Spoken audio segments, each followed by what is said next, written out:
Hello friends, ये जो lecture होगा एनिमल किंगडम का है और ये आपको रिवीजन करने में हेल्प करेगा। ठीक है, बिना समय गवाए स्टार्ट करते हैं। Basis of classification. ठीक है, यहाँ पे जितनी भी चीज़ें होंगी एनसीईआरटी की दी हुई चीज़ें होंगी और मैं एनसीईआरटी की चीज़ें जो है वो शॉर्ट फॉर्म में सारा कुछ बता दूँगी। ठीक है, इससे आपका टाइम बचेगा। Basis of classification. ठीक है, एनिमल्स को जब आप देखते होंगे तो उनके स्ट्रक्चर्स ऑफ फॉर्म आपको डिफरेंस देखने को मिलते होंगे। ठीक है, लेकिन इसका मतलब ये नहीं है कि उनके फंडामेंटल फीचर भी डिफरेंट हो। एनिमल के स्ट्रक्चर और फॉर्म अलग अलग होते हैं लेकिन उनके फंडामेंटल फीचर सेम होते हैं। यही जो फंडामेंटल फीचर होते हैं उसको हम लोग क्या करते हैं, यूज़ करते हैं एनिमल के।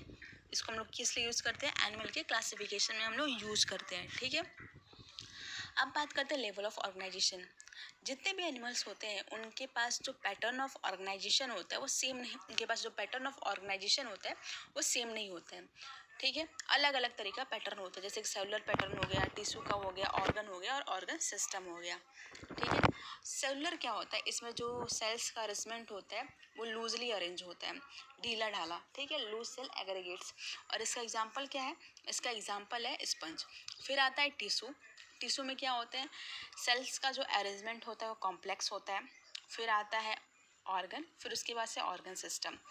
ऑर्गन सिस्टम में क्या होता है, इसमें स्पेसिफिक फिजियोलॉजिकल फंक्शंस देखने को मिलता है और ये ऑर्गन सिस्टम ही होता है जो ये फिजियोलॉजिकल फंक्शंस परफॉर्म कर पाता है। ठीक है, अब ऑर्गन सिस्टम में एक सर्कुलेटरी सिस्टम का एग्जांपल दिया हुआ है, एक डाइजेस्टिव सिस्टम का भी एग्जांपल दिया हुआ है और मैं आपको उसको बताती हूँ। ठीक है, जो डाइजेस्टिव सिस्टम है, डाइजेस्टिव सिस्टम में दो तरह के होते हैं, कंप्लीट होते हैं और इनकम्प्लीट होते हैं। तो इनकम्प्लीट का मतलब होता है बॉडी में केवल एक ओपनिंग होगी और वही एक जो ओपनिंग है वो माउथ और एनस के जैसे काम करेगी। अगर बॉडी में दो ओपनिंग होता है तो उसे कंप्लीट डाइजेस्टिव सिस्टम बोलते हैं। और इनकम्प्लीट डाइजेस्टिव सिस्टम का एग्जांपल हो गया प्लेथिहेल्मिन्थेस। समझ गए आप? आगे बढ़ते हैं सर्कुलेटरी सिस्टम। ठीक है, ये जो सिस्टम है, जैसे कि ऑर्गन सिस्टम मैंने आपको डाइजेस्टिव सिस्टम का एग्जांपल दिया, अब इसी ऑर्गन सिस्टम में हम बात करेंगे सर्कुलेटरी सिस्टम के बारे में।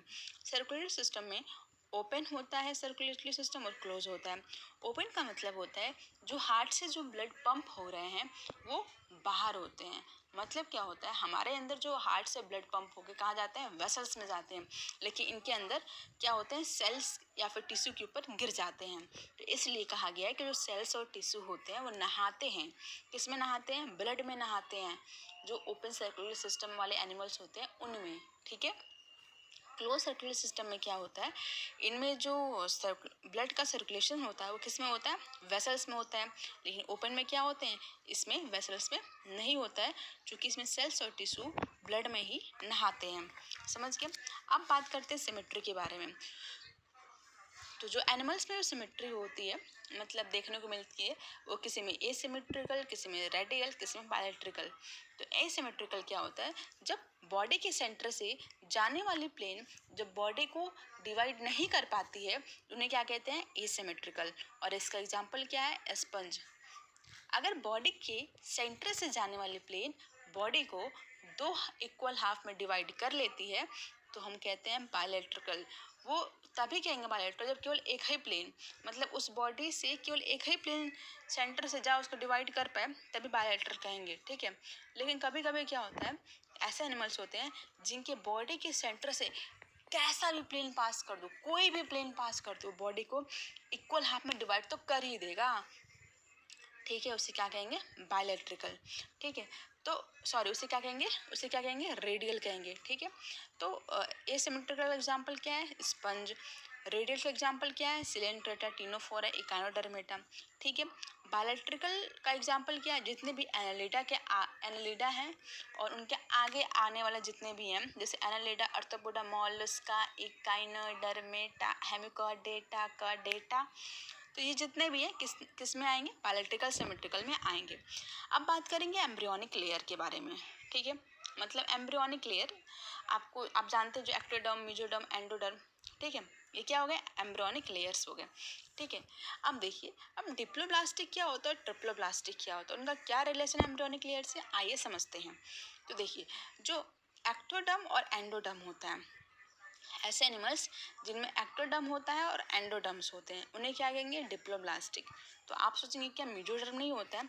होता क्या है इनमें कि ऐसे एनिमल्स जिनमें एक्टो होगा और एंडो होगा, और एक्टो एंडो के बीच में क्या होगा, अनडिफ्रेंशिएटेड एक लेयर होगा, अनडिफ्रेंशिएटेड में प्रेजेंट होगा, उसे क्या कहेंगे, मीजोगिलिया।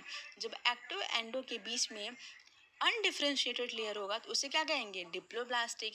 और जब एक्टो एंडो के बीच में डिफ्रेंशिएटेड लेयर हो जाए और उस डिफ्रेंशिएटेड लेयर को क्या कहेंगे, मेसोडर्म, और अनडिफ्रेंशिएटेड को क्या कहेंगे, मेसोगिलिया। ठीक है, और डिफ्रेंशिएटेड को क्या कहेंगे, मेसोडर्म। जिसमें एक्टोडर्म, मेसोडर्म, एंडोडर्म तीनों होता है उसे ट्रिप्लोब्लास्टिक कहते हैं। जिसमें एक्टो एंडो होता है और ये मेसोगिलिया होता है उन्हें क्या कहेंगे, डिप्लोब्लास्टिक कहते हैं। ठीक है, यानी एक्टो एंडो के बीच अनडिफ्रेंशिएटेड तो डिप्लो, और एक्टो एंडो के बीच डिफ्रेंशिएटेड तो ट्रिप्लो। ठीक है, तो डिप्लोब्लास्टिक कौन कौन से होते हैं, सिलेंट्रेटा होता है, और ट्रिप्लोब्लास्टिक क्या होता है, प्लेथीहेल्मिन्थेस से जितने कॉर्डेट्स तक होते हैं सब ट्रिप्लोब्लास्टिक होते हैं। अब बात करेंगे सीलोम के बारे में। तो ये देखिए देखिए जो बॉडी कैविटी होती है, बॉडी कैविटी का मतलब कुछ नहीं, कैविटी, कैविटी का आप जानते हैं, कैविटी। देखिए ये जो ये कहाँ होता है, ये बॉडी वॉल और गट वॉल के बीच में होता है। इस कैविटी का होना या फिर ना होना दोनों ही बहुत ही इम्पोर्टेंट है। ऐसा इसलिए क्योंकि देखिए ये अगर बॉडी कैविटी लाइन की गई है, अगर बॉडी कैविटी लाइन की गई है मेसोडर्म से तो उन्हें क्या कहते हैं, सीलोम कहते हैं। और ऐसे एनिमल जिनकी बॉडी कैविटी मेसोडर्म से लाइन होती हैं उन एनिमल को क्या कहेंगे, यानी सीलोम वाले एनिमल को क्या कहेंगे, सीलोमेट्स। उनका एग्जांपल क्या है, एनालिडा के, जो एनालिडा के आगे जितने भी होते हैं सब सीलोमेट्स होते हैं। अगर ये बॉडी कैविटी क्या होता है, इनमें जो ये जो मेसोडर्म है वो लाइन नहीं है, वो कैसा है, वो पाउच में है, उसे क्या कहेंगे, सीडोसिलोमेट्स।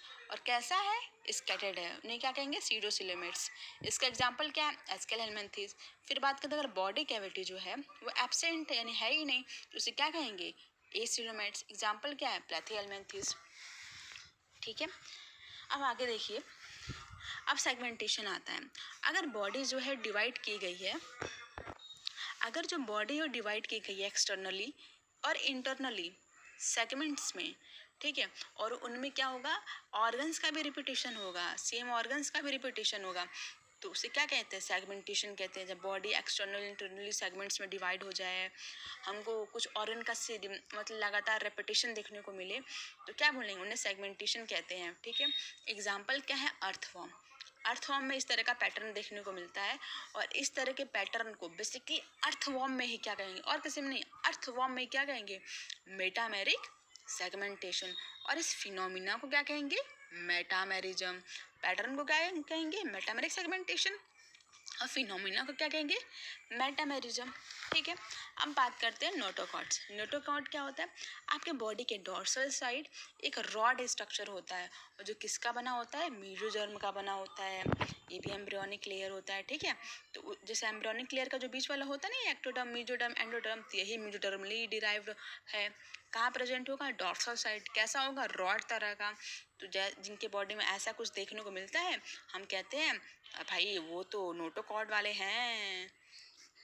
यानी और ऐसे जिनके पास नोटोकॉर्ड होता है उन्हें क्या कहेंगे, कॉर्डेट्स होते हैं, कॉर्डेट्स बोलेंगे। और जिनके पास नोटोकॉर्ड नहीं होता है उन्हें क्या कहेंगे, नॉन कॉर्डेट्स बोलेंगे। तो देखिए नॉन कॉर्डेट्स के एग्जांपल क्या है, पोरीफेरा से लेकर इकानोडर्मेटा क्या होंगे, नॉन कॉर्डेट्स होंगे। और जितने भी कॉर्डेट्स वाले हैं वो तो कॉर्डेट्स वाले हैं ही। ठीक है, ठीक है, थैंक यू वेरी मच। ये 9 मिनट के अंदर मैंने आपको पूरा बता दिया। अब इसके आगे का जो वीडियो आएगा ऐसे कुछ मिनट में ही, मतलब कुछ मिनटों का ही होगा, और आप सब कुछ रिवाइज कर लेंगे। ठीक है, मैंने कोई भी इम्पॉर्टेंट लाइन एनसीईआरटी की मिस नहीं की है, सब कुछ मैंने आपको रिवाइज करा दिया है। ठीक है, तो चलिए बेस्ट ऑफ लक, जय हिंद।